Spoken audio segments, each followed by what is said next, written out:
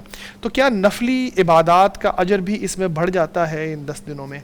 عمومی نفلی عبادات جو کرتے ہیں, نماز رکھتے ہیں یا نفلی روزہ ہے, کیا اس کے درجات بھی یا اس کی عبادت میں یا اس کے جو اجر ہے اس میں بھی اضافہ ہوتا ہے؟ الحمدللہ والصلاة والسلام علی رسول اللہ اما بعد. اللہ کے نبی صلی اللہ علیہ وسلم نے خاص اسی عشرے کے متعلق جو فرمایا ہے, ما من ایام العمل الصالح فیہن احب الی اللہ من هذه الایام العشر.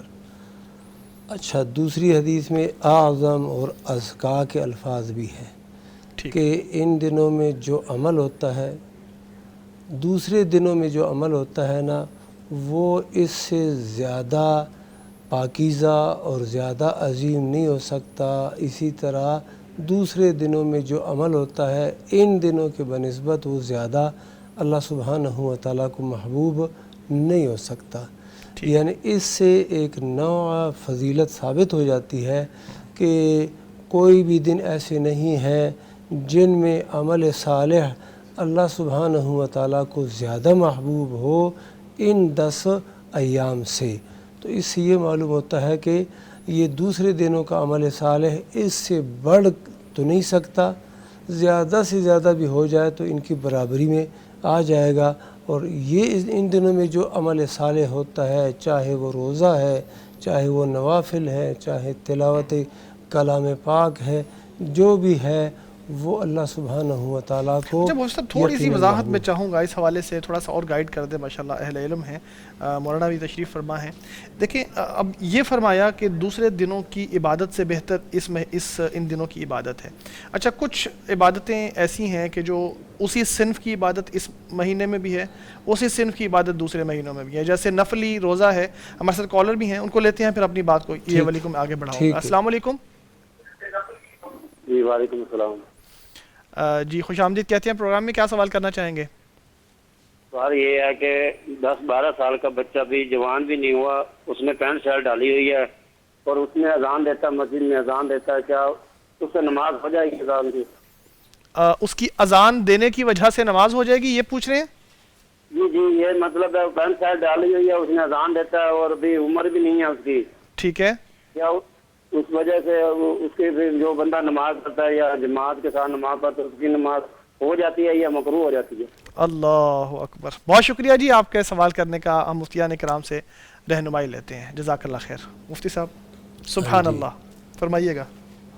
یہ الحمدللہ کہ لوگوں کو اپنے دین کے بارے میں, نمازوں کے بارے میں فکر ہے کہ ایسا نہ ہو کہ اس چھوٹے بچے کے اذان دینے سے ہماری نماز ہی نہ ہوتی ہو.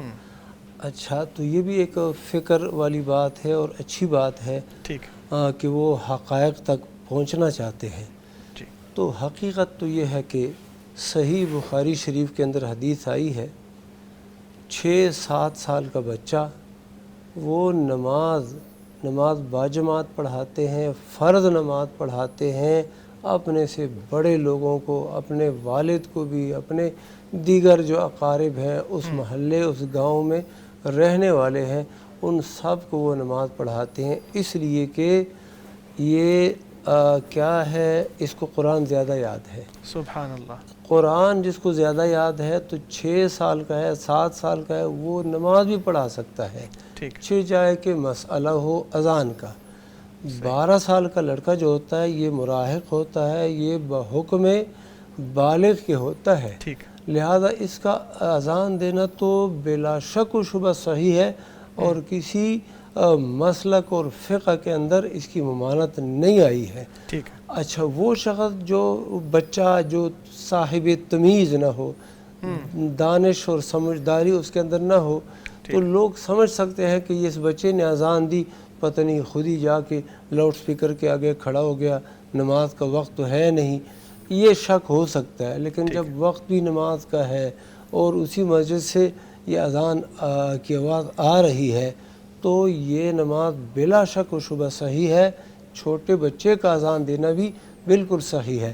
ابو محذورہ رضی اللہ تعالیٰ عنہ, ان کو جب اللہ کے نبی صلی اللہ علیہ وسلم نے اذان سکھائی اس وقت وہ بھی نابالغ بچے تھے, چھوٹے بچے تھے, اور جب انہوں نے یہ الفاظ دہرائے تو نبی صلی اللہ علیہ وسلم نے ان کو پھر اذان کا طریقہ مکمل سکھایا, اور وہی پھر امام رہے مکہ مکرمہ, یعنی مؤذن رہے مکہ مکرمہ میں. تو وہ بھی نابالغ تھے, چھوٹے بچے تھے. لیکن لہٰذا اذان دینا کہ بالکل درست ہے اتنے بچے کا بھی, اور اس کے بعد جماعت کی نماز پڑھ کے یہ بھی درست ہے.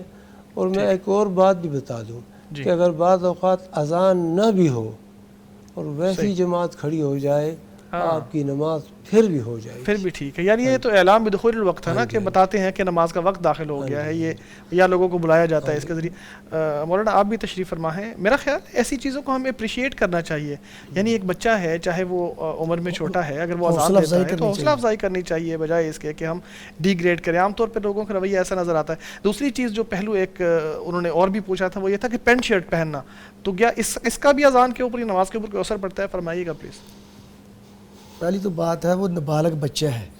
ٹھیک. شریعت کا پابند وہ بالغ ہوتا ہے, نابالغ شریعت کا پابند نہیں ہوتا. اس کے گھر والے اس کو شریعت کی پابندی کروائیں, ان پر فرض ہے.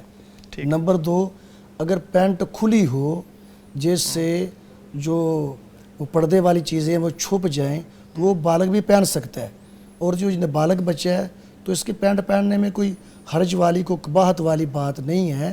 اس لیے پینٹ کی وجہ سے یہ کہنا کہ پتہ نہیں اس کی اذان ہوئی یا کہ نہیں ہوئی, یہ کوئی ایسی بات نہیں ہے.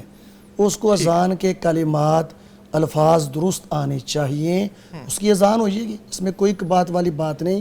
اور میرا خیال ہے بچوں کو یہ موقع دینا چاہیے, بچوں کی حوصلہ افزائی کرنی چاہیے تاکہ اسی ذوق شوق سے وہ مساجد میں آئیں. ہمارا ایک المیہ یہ ہے کہ بچے مساجد میں آ جاتے ہیں, ان کی حوصلہ افزائی نہیں کرتے, وہ چھوٹی موٹی شرارت کرتے ہیں تو ان کو پھر مارتے ہیں پیٹتے ہیں, وہ آگے سے مسجد میں نہیں آتے.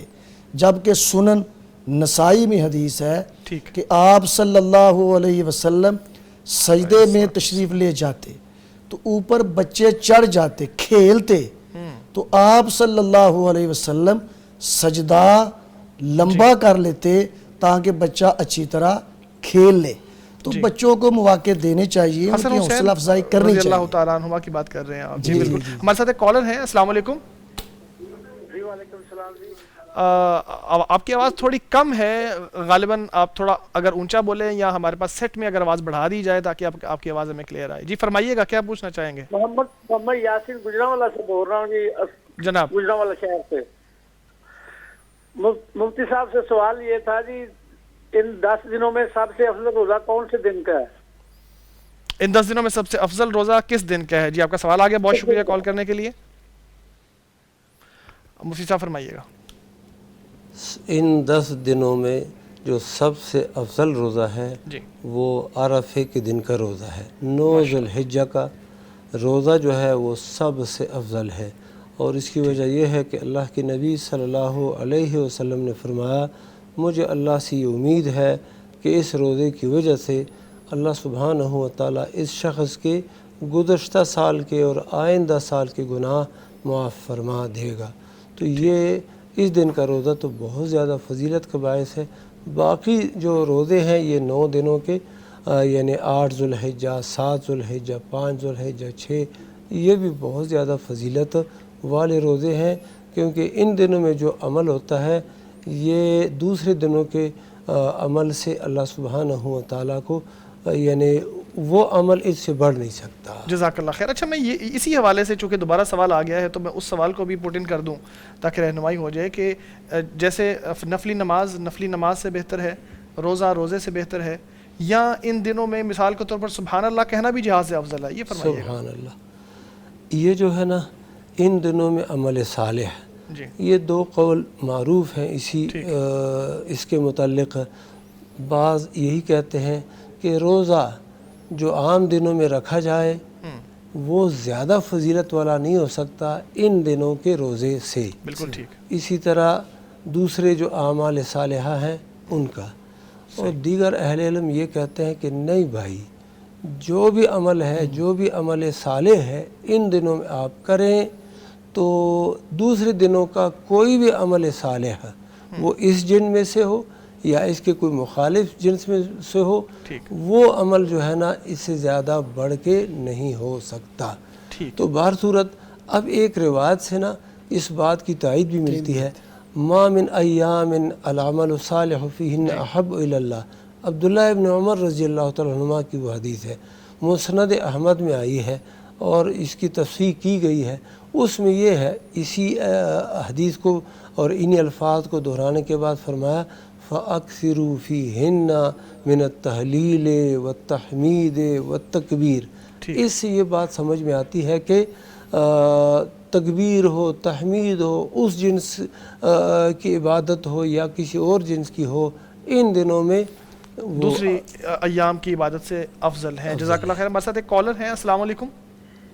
وعلیکم السلام جی مسز اعظم صاحبہ کیا پوچھنا چاہیں گی بہنا؟ نہیں میں کچھ پوچھنا تو نہیں، میں نے پوچھنا تھا وہ آپ کے ممبر کے حوالے سے، وہ میں نے پوچھ لیا آپ کی پیغام ممبرشپ کے حوالے سے۔ جی وہ میں نے پوچھ لیا، میں صرف آپ لوگوں کے پروگرام کی تعریف کرنا چاہتی ہوں۔ میں نا پچھلے 2 ماہ سے ٹرائی کر رہی تھی فون کی، لیکن میری سے نا بات نہیں ہو رہی تھی۔ میں الحمدللہ آخری اشرے میں عمرے کے لیے گئی تھی، تو میں نے آپ کی پوری لیے بہت دعائیں کی ہیں، حرم ماشاءاللہ جی ماشاءاللہ، سامنے بیٹھ کے عبدالولید خان صاحب کے لیے، اجمل بھٹی صاحب، بلکہ پوری ممبرز کے لیے بہت دعائیں کی ہیں۔ اللہ تعالیٰ آپ کے چینل کو دن دگنی رات چگنی ترقی دے، اور اسی طرح یہ اللہ تعالیٰ اس کو ترقیوں کی منازل طے کرتے رہیں۔ اتنا اچھا کام آپ لوگ کر رہے ہیں کہ میرا خیال ہے کہ ہمیں ٹی وی کا جو چینل چینج کرنے کی ضرورت نہیں پڑتی کہ ہم کسی اور چینل پہ جائیں، کچھ اور دیکھیں، کچھ کریں۔ لیکن بس میرا دل چاہ رہا تھا کافی دیر سے کہ میں آپ کو بتاؤں کہ میں نے آپ لوگوں کے لیے وہاں بیٹھ کے کتنی دعائیں کی ہیں۔ اللہ آپ کو جزا دے، جزاک اللہ خیر، اللہ آپ کو خوش رکھے۔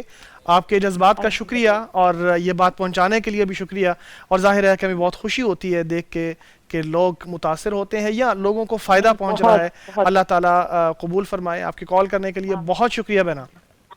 آپ لوگوں کے لیے بہت دعائیں ہیں، انشاءاللہ ہر نماز میں آپ لوگوں کے لیے دعائیں، اللہ تعالیٰ ہمیں توفیق دے اور اللہ تعالیٰ ہمیں عمل کرنے کی توفیق دے۔ جزاک اللہ خیر۔ مفتی صاحب فرمائیے گا چند الفاظ ان کے لیے بھی۔ ماشاء اللہ مبارک فیہا، اللہ سبحانہ و تعالیٰ ان کو بہت اجر دے، آمین، کہ وہ دعائیں انہوں نے کی ہیں اور کرتے ہیں۔ اللہ تعالیٰ یہ دعائیں ان کے حق میں بھی قبول فرمائے، اور یہ ایسی دعا ہے جب ایک مسلمان بھائی بہن اپنے مسلمان بھائی اور بہن جو غائب ہوتے ہیں، حاضر نہیں ہوتے، ان کے لیے دعائیں مانگتے ہیں، تو ایک فرشتہ جو ہے نا وہ وہاں پہ کھڑا ہوتا ہے، وہ کہتا ہے وَلَكَ بِمِثْلٍ، تیرے لیے بھی اسی کے مثل جو دعا تو نے مانگی ہے اپنے اس بھائی بہن کے لیے، تیرے لیے بھی اسی طرح کی same for you, same to you. جزاک اللہ خیر۔ اچھا یوٹیوب پہ ایک سوال موصول ہوا ہے، میں شامل کر لوں۔ کہہ رہی ہے السلام علیکم ورحمۃ اللہ وبرکاتہ، شیخ میرا سوال یہ ہے کہ اگر ریلیٹیوز میں سے کسی نے انشورنس کرائی ہو اور وہ ہوں بھی مستحق، تو کیا ان کو صدقہ وغیرہ دیا جا سکتا ہے؟ میں چاہوں گا مولانا جاوید صاحب اس حوالے سے گائیڈ کے لیے۔ وہ جو انہوں نے انشورنس کرائی ہے وہ ان کی غلطی ہے، ٹھیک ہے، ان کی وہ ذاتی غلطی ہے، اس میں کوئی دو رائے نہیں ہے. اگر وہ صدقے زکوٰۃ کے مستحق ہیں جو انہوں نے شورش کرائی ہے، اس میں تعاون کرنا گناہ ہے، کیونکہ اسم اور عدوان پر تعاون کرنا گناہ ہے. جو کام شریعت کے مخالف ہے اس میں تعاون کرنا گناہ ہے. اس کے علاوہ اگر وہ صدقے زکوٰۃ کے مستحق ہیں، ان کو لباس کی ضرورت ہے، گھر میں راشن کی ضرورت ہے، تو ان کو صدقہ خیرات دیا جا سکتا ہے. اس میں کوئی قباحت والی بات نہیں ہے. ٹھیک، جزاک اللہ خیر. ایک اور کالر ہیں. السلام علیکم. وعلیکم السلام ورحمۃ اللہ وبرکاتہ. جی فرمائیے گا. وعلیکم السلام ورحمۃ اللہ وبرکاتہ. مسز اسلم بات کر رہی ہوں فیصل آباد سے. جی فرمائیے، کیا پوچھنا چاہیں گی؟ یہ ناخن ہاتھ کے جو یہ ناخن ہیں یہ کچے ہیں، یہ اکھڑ جاتے ہیں خود بخود سے، اور کنگھی میں بال آ جاتے ہیں یہ ان 10 دنوں میں. یہ گناہ تو نہیں ہے؟ ٹھیک ہے، آپ کا سوال آ گیا، بہت شکریہ. یہی سوال ہے آپ کا، کوئی اور بھی ہے؟ بس. جی بہت شکریہ آپ کی کال کرنے کے لیے. مفتی عبدالولی صاحب فرمائیے. ہاں جی، نہیں کنگھی کرتے وقت بال جو ہے نا نکل جاتے ہیں، گر جاتے ہیں. جی یہ بندہ یا اللہ کی جو بندی ہے وہ خود نہیں نکال رہی، وہ تو کنگھی کر رہی ہے. یہ مسئلہ حجاج کے لیے تو ہے، لیکن جو شخص یہاں پہ موجود ہے اور وہ قربانی کی وجہ سے اس نے قربانی کی نیت کی ہوئی ہے، قربانی خریدی ہے یا بھی نہیں خریدی لیکن نیت ہے، تو وہ ناخن نہیں لے سکتا. لیکن اگر ناخن خود ایسی گرتے ہیں کوئی حرج نہیں. اسی طرح کنگھی کرتے وقت وہ بال کچھ نکل آتے ہیں، اس میں بھی کوئی حرج والی بات نہیں ہے.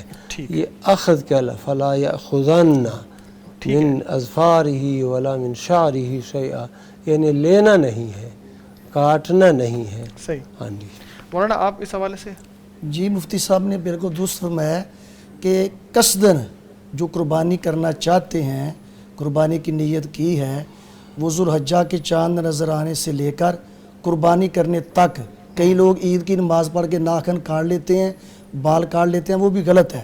حتیٰ یضحیہ، قربانی کرنے کے بعد یہ کام کرنا ہے.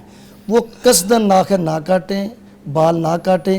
اگر خود بخود بال وہ گر جاتے ہیں یا مقصد ان کا کنگھی کرنا ہوتا ہے، بال اتارنا تو نہیں ہوتا، اس لیے کنگھی میں جو بال آ جائیں وہ گناہ گار نہیں ہیں. ٹھیک، جزاک اللہ خیر.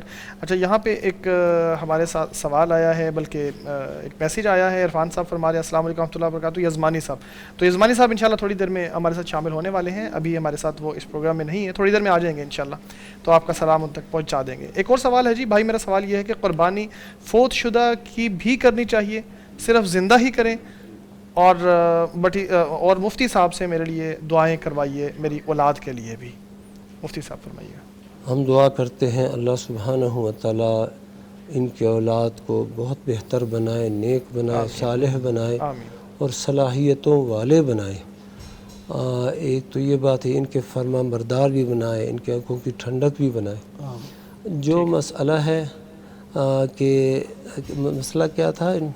مسئلہ یہ کہ فوت شدگان کی طرف سے قربانی. فوت شدگان اذا مات الانسان انقطع عنہ عملہ، جب انسان فوت ہو جاتا ہے اس کے عمل کا سلسلہ منقطع ہو جاتا ہے.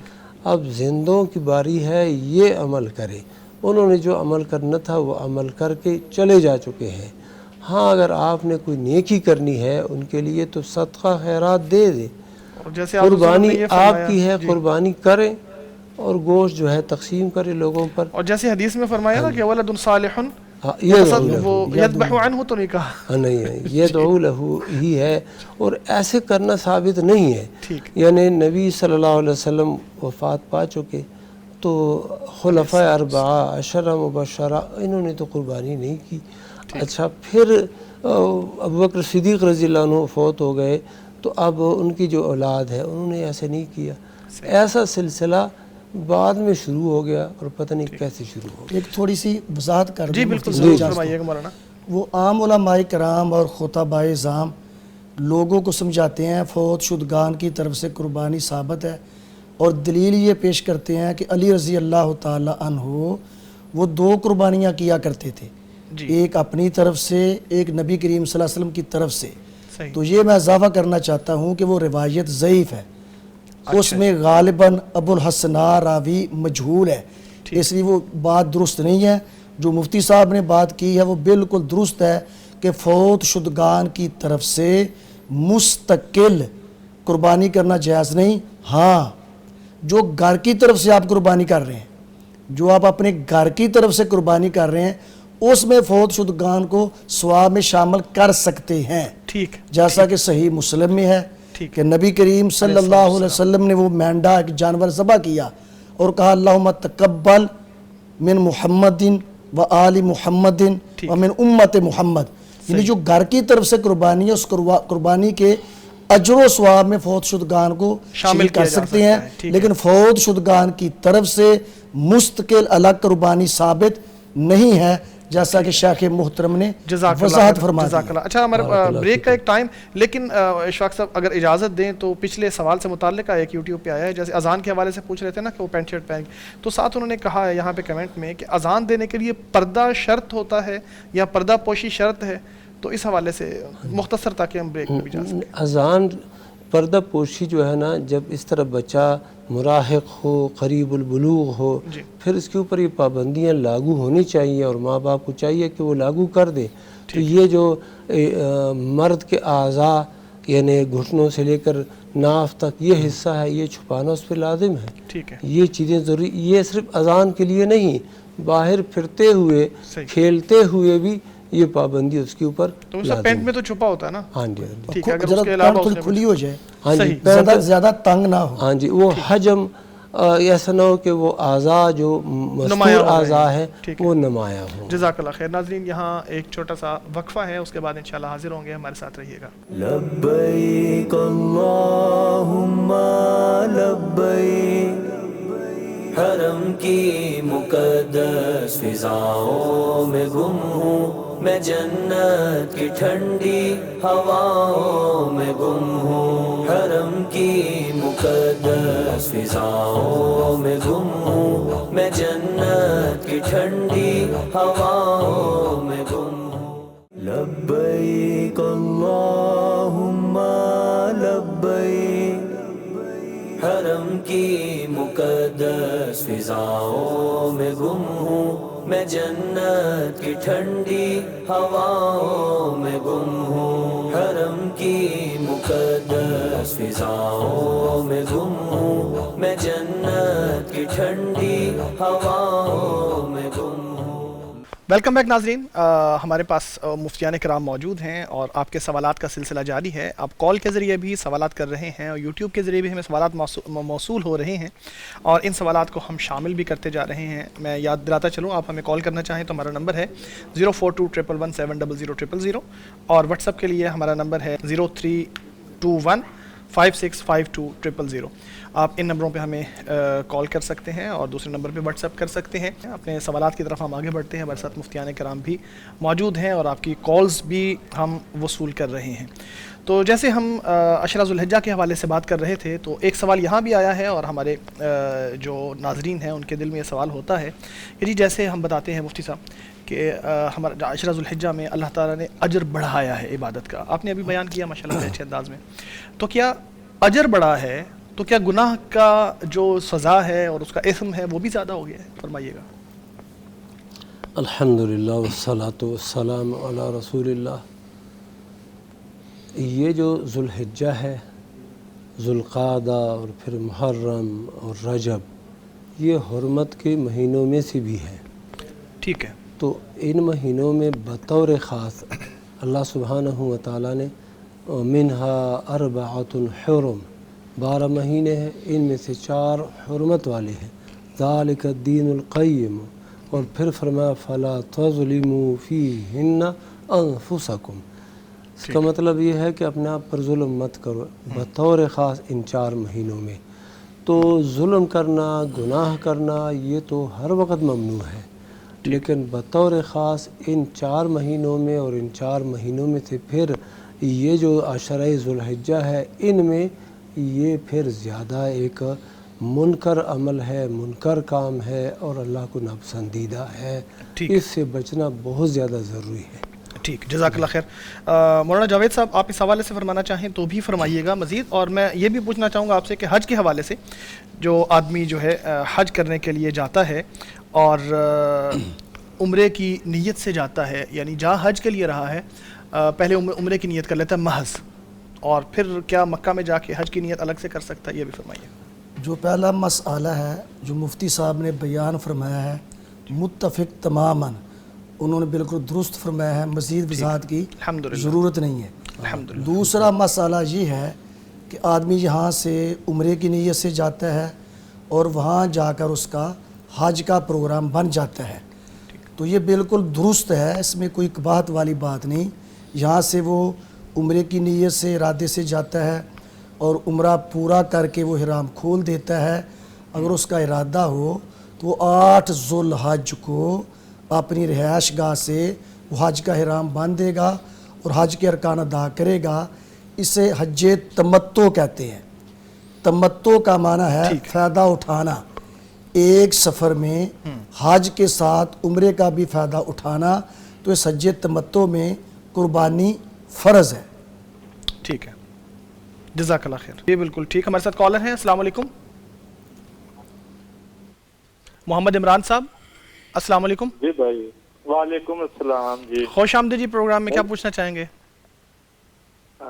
سر جی میں نے پوچھنا تھا، یہ جو قربانی کرنی ہے 2 گھر ہیں ہمارے، یعنی کہ کتنے لہذا اکٹھے قربانی کر سکتے ہیں؟ آپ کے 2 گھر جو الگ الگ ہیں، ذرا تفصیل بتا سکتے ہیں کہ کس کس کے الگ الگ گھر ہیں؟ میرے بھائی ہے، یعنی کہ ایک میرا، ایک میرے بڑے بھائی کا ہے۔ بالکل ٹھیک۔ والدین حیات ہیں اور کیسے سسٹم ہے آپ کے گھر کا؟ بالکل والدین حیات ہے، وہ علیحدہ گھر میں ہے، یعنی کہ ہم دونوں جو ہے نا، وہ بھی علیحدہ، یہ بھی علیحدہ اور وہ بھی علیحدہ، تینوں یعنی کہ علیحدہ ہم 2 اکٹھے کر کے یعنی کہ نا اکٹھے کر رہے ہیں قربانی۔ اچھا، یعنی والدین آپ کے الگ گھر میں رہتے ہیں، آپ الگ گھر میں اور آپ کے بھائی الگ گھر میں؟ جی جی جی ٹھیک ہے ٹھیک ہے، تو آپ کی جو ہے آپ الگ جو بھی انکم ہے آپ کی اور آپ کے بھائی کی بھی الگ ہے اور والد کی بھی الگ ہوگی؟ بالکل، والد کی بھی جی ٹھیک، سوال آگے آپ کا مفتی صاحب سے پوچھتے ہیں۔ جی مفتی صاحب فرمائیے گا۔ جی مولانا آپ فرمائیے گا جاوید صاحب۔ میں پہلے سوال واضح کر لیں ناظرین کے لیے۔ جی سوال یہ ہے، یہ 2 3 4 بھائی ہیں، ان کا رہنا سہنا الگ ہے، کھانا پینا بھی الگ ہے اور کاروبار بھی الگ ہے، اس لیے یہ اپنی قربانی الگ الگ کریں گے۔ ٹھیک، اگر ایک فیملی ہے تو ایک فیملی پر ایک قربان ہے، جیسا کہ جامع ترمذی کی حدیث ہے، کان الرجل یضحی بشات عنہ وعن اہل بیتہ، کہ آپ صلی اللہ علیہ وسلم کے زمانہ میں صحابہ کرام اپنی پوری فیملی کی طرف سے قربانی کیا کرتے تھے۔ تو اگر کھانا پینا کٹھا ہے، رہنا سہنا بھی کٹھا ہے، کاروبار بھی کٹھا ہے، تو ان پر کم از کم ایک قربانی ہے۔ جو بھائی نے سوال کیا ہے، ان کا رہنا سہنا بھی الگ ہے، کھانا پینا بھی الگ ہے، کاروبار بھی الگ ہے، یہ الگ الگ قربانی کریں، ایک پر اکتفا نہ کریں۔ چلیں جزاک اللہ خیر۔ ہمارے ساتھ کالر ہیں، السلام علیکم۔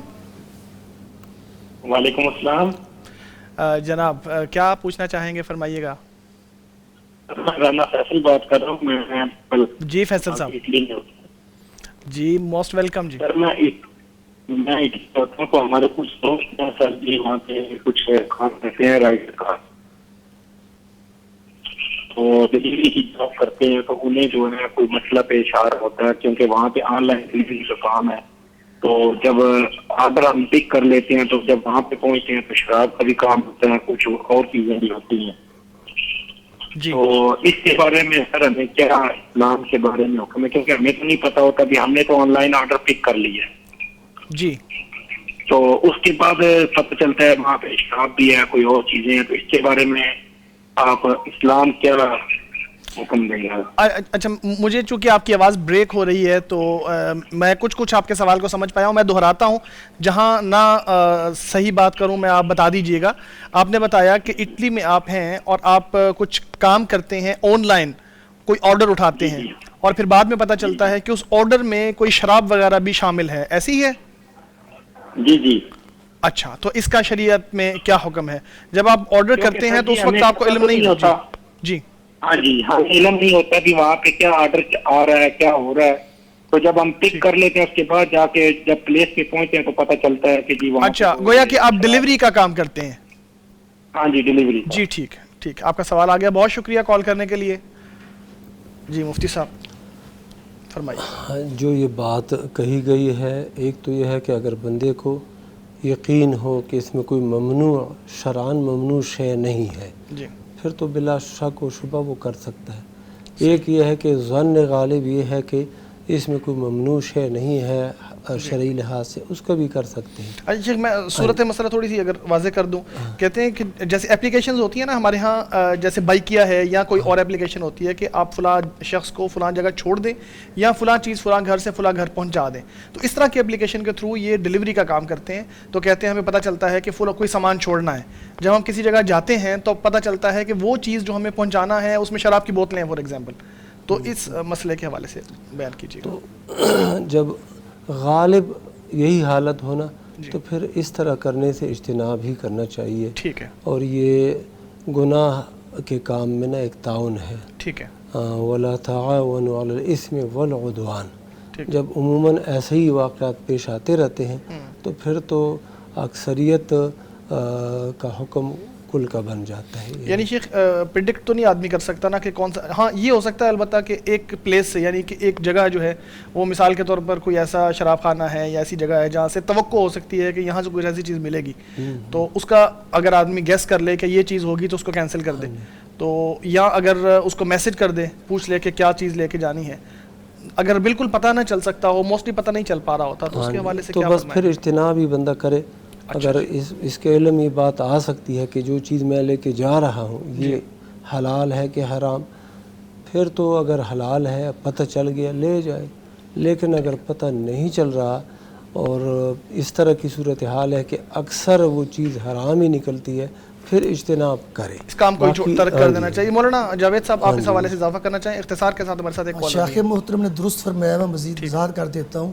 وہ صحیح بخاری کی حدیث ہے الحلال بین والحرام بین، حلال کام بھی واضح ہیں، حرام کام بھی واضح ہیں، کچھ کام ہیں جو شبہ والے ہیں۔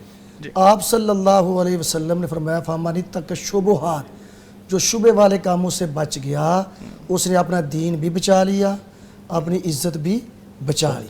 کیا مطلب؟ مفہوم مخالف، جو شبہ والے کاموں سے نہیں بچتا نہ اس کی عزت محفوظ ہے اللہ کے ہاں، نہ اس کا دین محفوظ ہے، جو شبہ والے کاموں سے نہیں بچتا۔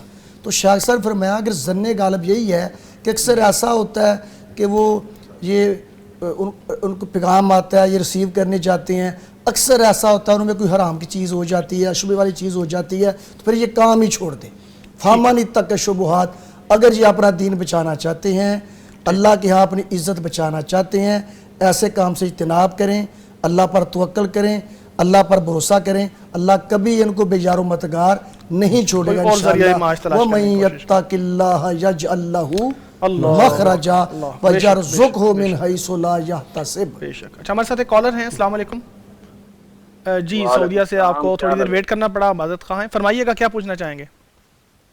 جی میں نے پتہ کرنا تھا بھی یہ جو چہرے کے ضروری بالوں کے لیے آج کل لیزنگ کرواتے ہیں، جی کیا اسلام میں اس کا حکم ہے؟ چہرے کے غیر ضروری بالوں کا یہ جو لیزنگ کرواتے ہیں، جی جی آپ نے چہرے کی بات کی نا، خواتین کے لیے مردوں کے لیے دونوں کے لیے پوچھنے، کس کے لیے آپ سوال ذرا واضح کر دیجیے؟ بتا دیں۔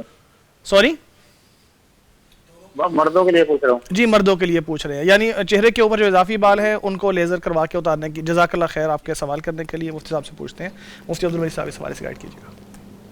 چہرے پر جو بال اگتے ہیں مردوں کے، یہ کوئی غیر ضروری بال نہیں ہیں، بلکہ یہ ضروری بال ہیں اور یہ داڑھی کا حصہ ہے۔ ایسی کوئی دلیل ہمیں نہیں ملی ہے شریعت کے اندر کہ اللہ کے نبی صلی اللہ علیہ وسلم چہرے پر سے بال اتارتے تھے اور اس کا ازالہ کرتے تھے، یا صحابہ میں سے ایسے کوئی ہو، یہ کوئی ایسی دلیل ملتی نہیں ہے، بلکہ آف اللحا اور اسی طرح ارخ اللحا اور اس طرح کے الفاظ ہیں۔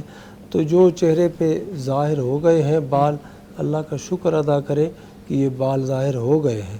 اور بعض لوگوں کے ظاہر نہیں ہوتے، مرد ہوتے ہیں لیکن وہ اکثر کیا ہوتے ہیں، وہ مردانہ حیثیت ان کی کم ہوتی ہے، تو یہ جو ہے نا بال یہ نہیں اتارنے چاہیے، لیزر سے ہو یا کسی اور ذریعے سے ہو، قینچی سے ہو تو نہیں کرنی چاہیے، یعنی چکس وغیرہ پہ ہوں، ماتھے پہ ہوں، جہاں بھی ہوں نہیں ان کو اتارنا چاہیے۔ اچھا مولانا جاوید صاحب آپ بھی فرمائیے گا۔ ماتھے پر تو نہیں اگتے باہر صورت۔ جی جی یہ تو آپ نے درست فرمایا۔ مفتی صاحب نے بالکل درست فرمایا ہے، اور بڑی معقول مناسب بات کی ہے کہ آپ صلی اللہ علیہ وسلم فرمایا لحیہ کو چھوڑ دو، لحیہ کو بڑھاؤ، اور لحیہ کی تعریف ہے ما نابتا علی الخدین والذکن، جو بال رخساروں پہ اور ٹھوڈی پہ اگے، اور ان کے متعلق آرڈر ہے ان کو چھوڑ دو، ان کو بڑھاؤ، کسی صورت میں کسی ذریعے سے ان کو اتارنا کبیرہ گناہ ہے۔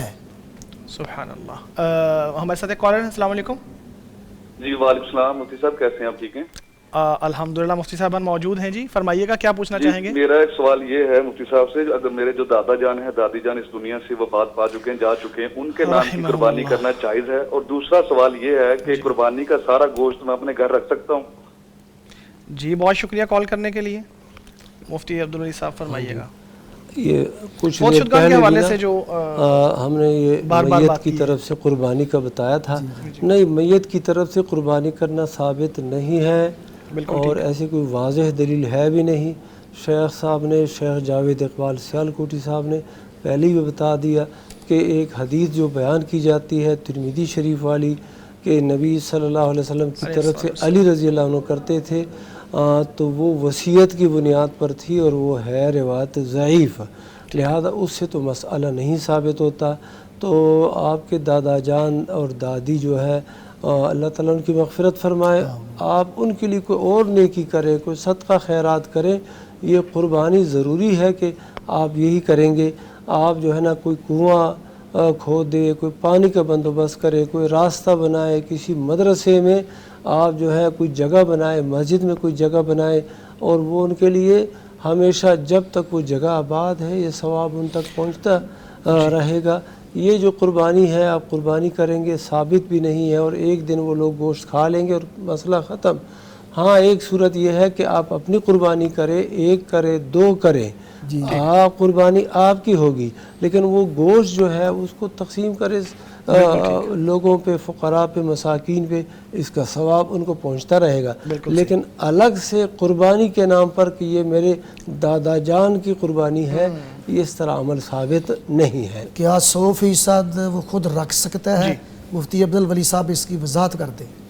جزاک اللہ خیر، 100% نہیں رکھ سکتا، نہیں رکھ سکتا، یعنی کہ حدیث میں آ گیا ہے کلو وتصدقوا وتزودوا، ٹھیک ہے، یہ امر کی صیغے ہیں۔ تصدقوا کے بارے میں تو بالکل اتفاق ہے کہ یہ وجوب کے لیے ہے، ٹھیک ہے، باقی جو ہے نا وہ اباحت کے لیے ہے یا استحباب کے لیے ہے۔ استحباب کے لیے تو کم از کم ہے کہ بندہ خود کھائے، لیکن تصدقوا ہے، لازماً ہے۔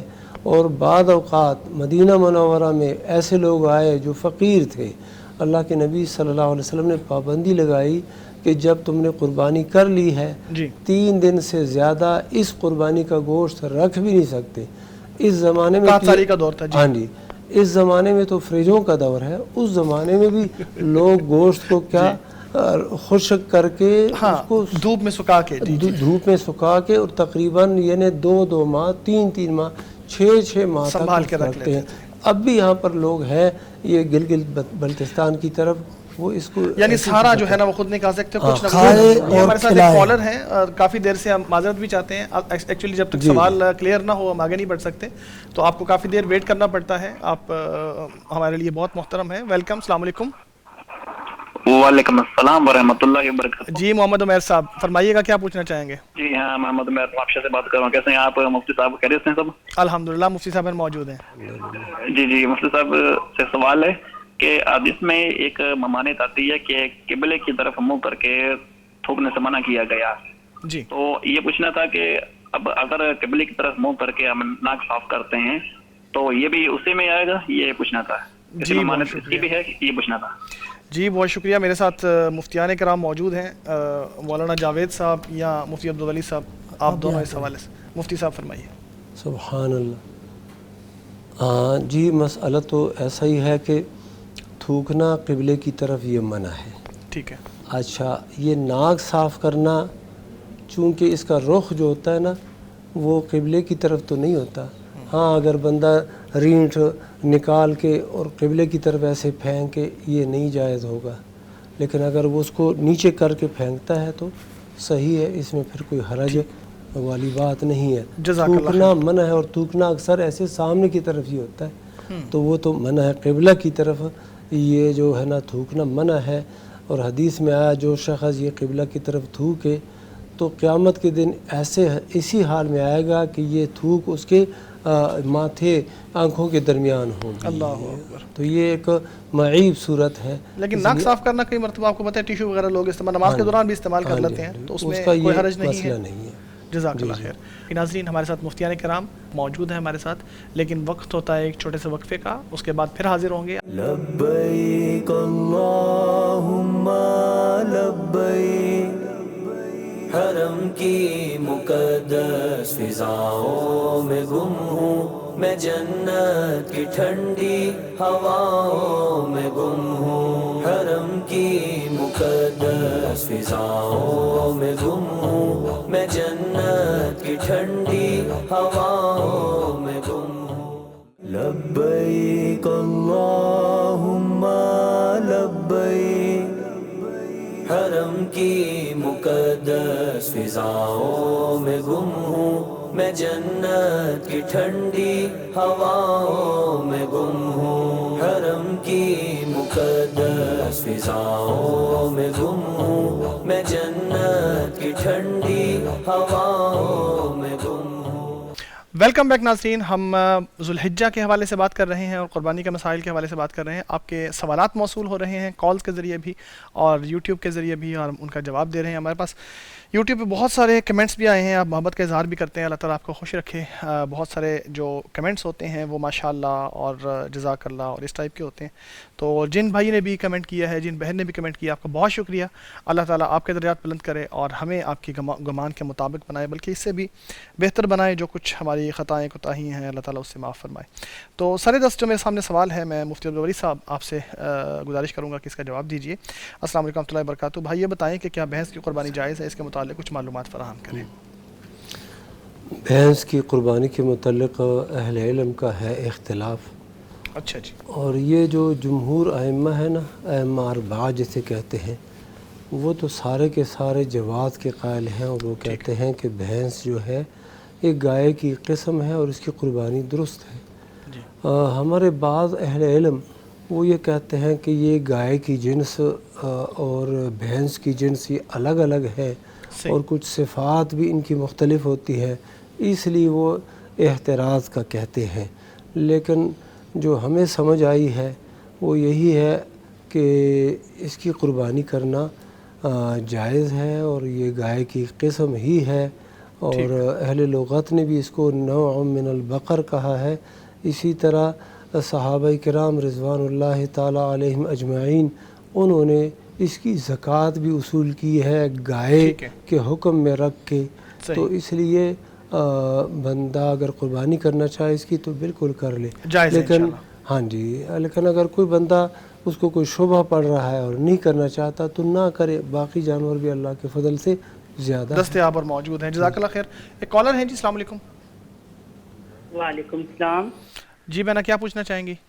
ہاں جی قاری صاحب سے میں نے یہ پوچھنا تھا بھائی کہ نا ہمارے مطلب کہ نا جوائنٹ سسٹم ہے، تو اس میں نا مطلب پلاٹ ہم نے سیل کیا تھا، تو میرے ہسبینڈ کا نا مطلب کاروبار نہیں ہے، تو وہ ہمیں اس حصے میں نا 10 لاکھ روپے ملے ہیں تقریباً، یہ بھی تو 3-4 ماہ ہو گئے تب سے ملے تھے۔ تو میرے 5 بچے ہیں، تو ہمارا گھر کا سرکٹ وغیرہ اسی سے چلتا ہے، تو ہمارا دل بھی کر رہا تھا کہ سال بعد بقرہ عید آتی ہے، تو ہم نے کافی 3-4-5 سال ہی ہو گئے تقریباً قربانی نہیں کی ہے، تو اب ہمارے پاس مطلب کہ پیسے آئے ہیں، تو ہمارا یہ دل کرتا ہے کہ ہم قربانی کریں۔ آپ قاری صاحب سے پوچھ کے بتائیں کہ ہم پہ فرض ہے، مجبوری ہے، پریشانی ہے کہ ہم کر سکتے ہیں کہ نہیں کر سکتے، کیونکہ ہمارے پاس کوئی اماؤنٹ اور نہیں ہے اس کے علاوہ، اور کیا کہتے ہیں نا ہی کاروبار ہے۔ ہااں جی، بہت شکریہ کال کرنے کے لیے۔ مفتی صاحب سے پوچھتے ہیں، مولانا جاوید صاحب میں چاہوں گا آپ اس کا جواب۔ جی بسم اللہ الرحمن الرحیم۔ فی الحال اس وقت ان کے پاس قربانی کرنے کی استطاعت موجود ہے۔ ٹھیک۔ نبی کریم صلی اللہ علیہ وسلم نے فرمایا، مرفوعاً حدیث تو ضعیف ہے، موقوفاً صحیح ہے، جو حکماً مرفوع ہے، من وجد ساعتاً فلم یضحی فلا یقربن مصلانا، جس کے پاس قربانی کرنے کی استطاعت طاقت ہو اور اس کے باوجود وہ قربانی نہ کرے، وہ ہماری عیدگاہ کے قریب نہ جائے۔ تو آگے اللہ وارث ہے ان کا، فی الحال ان کے پاس اماؤنٹ موجود ہے، طاقت موجود ہے, قربانی کی استطاعت موجود ہے, اللہ پر توکل کر کے قربانی کریں, اس میں سستی نہ کریں. جزاک اللہ خیر. مفتی صاحب. ہاں جی بالکل جیسا کہ شیخ صاحب نے فرمایا, درست فرمایا, بجا فرمایا, اور قربانی ان کو کرنی چاہیے. ہاں اگر یہ کوئی بکرا مینڈا وغیرہ نہیں خرید سکتے, اس کی قیمت زیادہ ہے, تو کسی جانور میں یعنی گائے میں ان میں حصہ ڈالے, اونٹ میں حصہ ڈالے, یہ رقم پھر کم ہو جائے گی, تو وہ فریضہ بھی ادا ہو جائے گا. اور جو ان کو خدشہ ہے کہ ہمارا کوئی کاروبار بھی نہیں ہے, اور یہ اللہ کے راہ میں نا, اللہ کے راستے میں جو چیز دی جائے اللہ تعالیٰ اس کا عوض عطا کرتا ہے اور بڑھاتا ہے, اور اس کے اثرات یہ خود محسوس کر لیں گے, لیکن اس شرط کے ساتھ کہ یہ قربانی اللہ کی رضا کے لیے ہو. بالکل ٹھیک, جزاک اللہ خیر. ایک اور سوال یوٹیوب پہ ہمیں موصول ہوا ہے جی. السلام علیکم بھائی, اگر قربانی کرتے وقت ذبح کرنے والا تکبیر پڑھے لیکن جو ساتھ قابو کرنے والا ہے وہ نہ پڑھے, اس کو بھول جائے, تو کیا قربانی ہو جائے گی؟ مفتی جاوید صاحب فرمائیے گا. بالکل ہو جائے گی. جس نے جانور ذبح کرنا ہے, جس نے چھری پھیرنی ہے, اس نے بسم اللہ اللہ اکبر پڑھنا ہے. جو پکڑنے والے ہیں ان پر ضروری نہیں ہے کہ وہ بھی ساتھ بسم اللہ واللہ اکبر پڑھیں. ٹھیک, جزاک اللہ خیر جی. ایک اور سوال ہے ہمارے پاس یوٹیوب پہ آیا ہوا ہے. السلام علیکم ورحمۃ اللہ وبرکاتہ. نوید بھائی عاطف الیاس آپ سے مخاطب ہے. آج نوید بھائی صبح ہوتے ہیں, اس ٹائم میں پروگرام ہوسٹ کر رہا ہوں. تو اگر حج کا کوئی رکن حج کرتے ہوئے بھولنے کی وجہ سے رہ جائے تو اس کا کیا حکم ہے؟ شریعت کی روشنی میں آپ جواب دیجئے, پوچھ کے علماء کرام سے. مفتی صاحب فرمائیے گا. تو حج نہیں ہوا. اگر اس کی تلافی ہو سکتی ہے نا, مثلا طواف زیارت ہے جی, وہ بھول گیا, وہ چلنے لگ گیا ہے, پھر اس کو یاد آیا کہ میں نے طواف زیارت کیا ہی نہیں, تو واپس آ جائے اور طواف زیارت کر لے. تو اس کی تلافی ممکن ہے, کیونکہ اس کا دورانیہ لمبا بھی ہو سکتا ہے. اچھا, باقی اگر رہ گیا ہے, جس طرح نماز, ایک بندہ نماز پڑھ رہا ہے, وہ اس نے قیام ہی نہیں کیا, یا رکوع ہی نہیں کیا, سجدہ ہی نہیں کیا, یہ ارکان ہے نا, تو بس اس کی نماز نہیں ہوئی. اسی طرح اس شخص کا بھی حج نہیں ہوا, رکن رہ جانے کی وجہ سے. یعنی جو بھی رکن چھوٹ جائے گا اس کی وجہ سے ہمارا جو حج دوبارہ کرنا پڑے گا یا نہیں ہوگا. اچھا کائنڈلی یہ سوال پوچھ رہے ہیں, قربانی کا گوشت پہلے اپنے لیے رکھ لینے کے بعد باقی حصہ تقسیم کیا جا سکتا ہے؟ اس حوالے سے فرمائیے گا مولانا جاوید. یہ اختیار ہے ان کو, پہلے تقسیم کر لیں بعد میں اپنا حصہ رکھ لیں, یا پہلے اپنا حصہ رکھ لیں اور بعد میں تقسیم کر دیں. ان کو اختیار ہے, کھائیں اور کھلائیں, سارا خود نہ کھائیں, نہ سارا خود فریزر میں بھر لیں, کھائیں بھی اور کھلائیں بھی. ایک بات ذرا وضاحت کرنا ضروری ہے. میرا خیال ہے 2-3 دن پہلے فضیلت الشیخ مفتی اعظم عبدالولی خان صاحب نے بھی وضاحت کی تھی کہ مالدار لوگ جو ہے نا وہ اونٹ بھی ذبح کرتے ہیں, گائیں بھی ذبح کرتے ہیں, اور بکرا چھترا بھی ذبح کرتے ہیں. پتہ کرتے کیا ہیں, بڑا گوشت سارا تقسیم کر دیتے ہیں اور چھوٹا سارا گھر رکھ لیتے ہیں. ایسے لوگوں کو اللہ سے ڈرنا چاہیے. ہر قربانی سے کچھ نہ کچھ صدقہ خیرات کریں, باقی رکھ لیں. بلکہ تنفقوا مما تحبون والی جو ہے لن تنالوا البر حتی تنفقوا مما تحبون, یعنی جو بکرا کیا اس سے بھی تقسیم کریں, کچھ رکھ لیں. بڑے جانور سے بھی کچھ تقسیم کریں, کچھ رکھ لیں. ایسے نہ کریں سارا بڑا تقسیم کر دیں اور چھوٹا خود رکھ لیں. یہ تو ناانصافی ہے نا, مناسب کام نہیں لگتا. اچھا جی, ایک اور ہمارے ویور ہیں, فرما رہے ہیں السلام علیکم. مفتی صاحب کچھ فرمانا چاہیں گے آپ؟ نہیں بس. اچھا, السلام علیکم ورحمۃ اللہ وبرکاتہ. عاطف بھائی کیا حال ہیں؟ اللہ آپ کو اور مفتیان کرام پیغام ٹی وی کی پوری ٹیم کو سلامت رکھے, آمین. جزاک اللہ خیر. یہی دعائیں ہمیں چاہیے اور اسی سے جی ہمیں خوشی ہوتی ہے اور گویا کہ ہمارے دل کو تسلی ہوتی ہے. ہمارے ساتھ ایک کالر ہے. السلام علیکم جی. اکرم صاحب السلام علیکم. وعلیکم السلام جی. جی فرمائیے, کیا پوچھنا چاہیں گے؟ جی میرا بیٹا کویت میں رہتا تھا, کسی آدمی نے اس کے پاس 400 دینار امانت رکھا ہوا تھا. ٹھیک ہے. تو پولیس نے اس پر کا ڈیپورٹ کر دیا, پاکستان بھیج دیا, اس کو کوئی چیز نہیں اٹھانے دی. ٹھیک ہے. کیا وہ ہم دے سکتے ہیں؟ آپ کے بیٹے کے پاس کسی نے 2000 دینار امانت کے طور پہ رکھا ہوا تھا؟ 500 دینار. جی آپ کائنڈلی اپنے ٹی وی کو بند کر دیں, ٹی وی کی آواز کو بند کر دیں تاکہ آپ کی آواز ہمیں صاف آئے. ٹی وی کی آواز کائنڈلی بند کر دیں تاکہ آپ کی آواز ہمیں کلیئر آئے. ہاں جی 400 دینار رکھا ہوا تھا. 400 دینار رکھا ہوا تھا آپ کے بیٹے کے پاس, کسی نے امانت کے طور پر؟ امانت کے طور پر. میرے بیٹے کو ڈپورٹ کر دیا, پولیس سے پکڑ کر پاکستان بھیج دیا. ٹھیک ہے, بالکل ٹھیک ہے. ابھی ہم اس کو پیسے دیں گے یا نہیں دیں گے؟ اب آپ اس کو پیسے نہیں دے سکتے؟ ہاں جی قاری صاحب کو کرا دے گا. اچھا, یعنی اب اس بندے کے ساتھ رابطہ نہیں ہے یا مسئلہ کیا ہے؟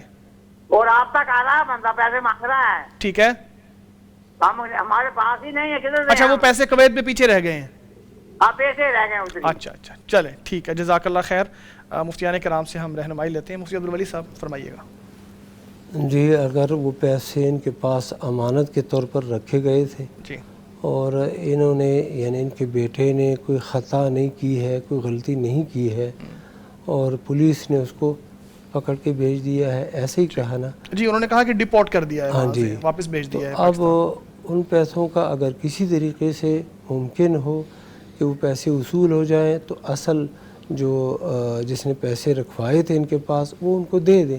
لیکن اگر وہ نہیں دے سکتے تو چونکہ ان کی طرف سے کوئی خطا یا غلطی یا کوئی کمی نہیں آئی ہے, لہذا ان کے ذمہ پھر وہ نہیں ہے.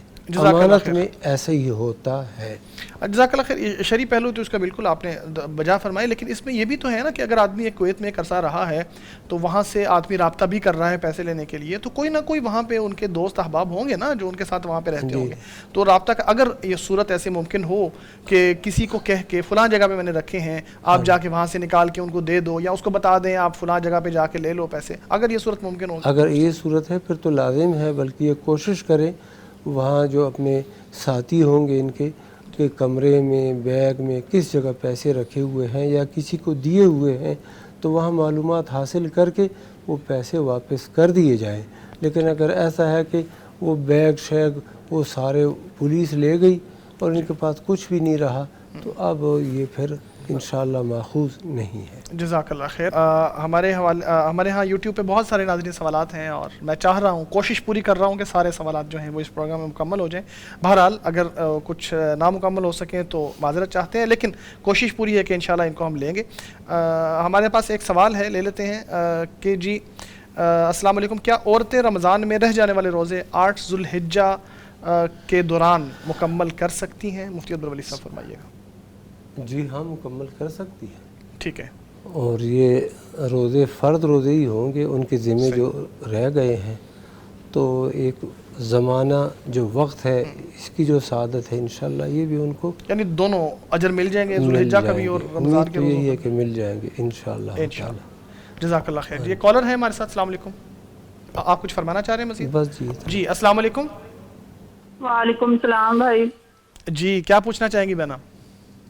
جی ہم نے نا دعا کے لیے کہنا ہے. میرا بیٹا نا الحمدللہ پہلے بھی ہم نے دعا کروائی ہے بزرگوں سے, ان بزرگوں سے کافی حد تک ہمارے گھر میں نا جادو کا مسئلہ تھا, بے روزگاری کا, کافی اللہ پاک آسانی فرمائے. جی جی اب میرا بیٹا نا ٹریننگ میں ہے ریسکیو میں, میں نا اس کے لیے دعا کروانی ہے کہ اللہ تعالیٰ اسے خیریت سے کامیاب کرے.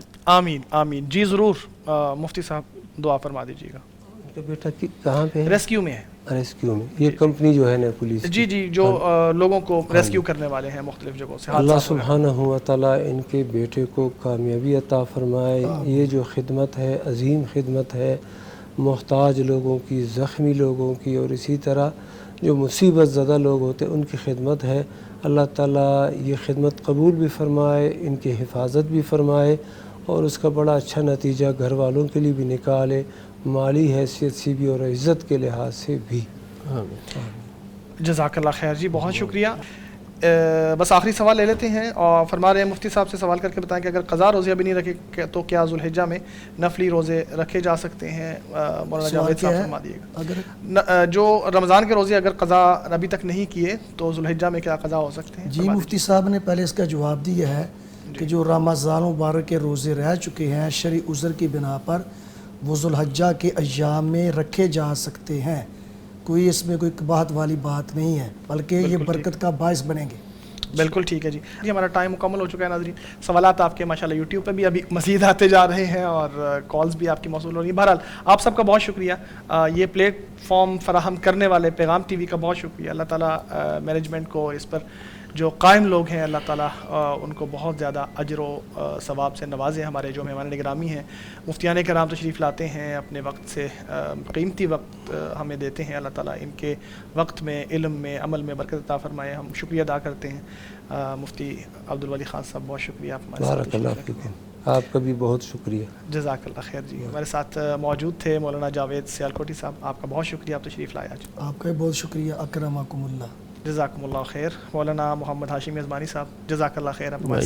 ویاکم بارک اللہ فیکم. ناظرین آپ سب کا بہت شکریہ. ملاقات ہوگی انشاءاللہ کل, تب تک کے لیے اجازت دیجیے. السلام علیکم ورحمۃ اللہ وبرکاتہ. لبیک اللہم لبیک, حرم کی مقدس فضاؤں میں گم ہوں میں, جنت کی ٹھنڈی ہواؤں میں گم ہوں. حرم کی مقدس فضاؤں میں گم ہوں میں, جنت کی ٹھنڈی ہواؤں میں گم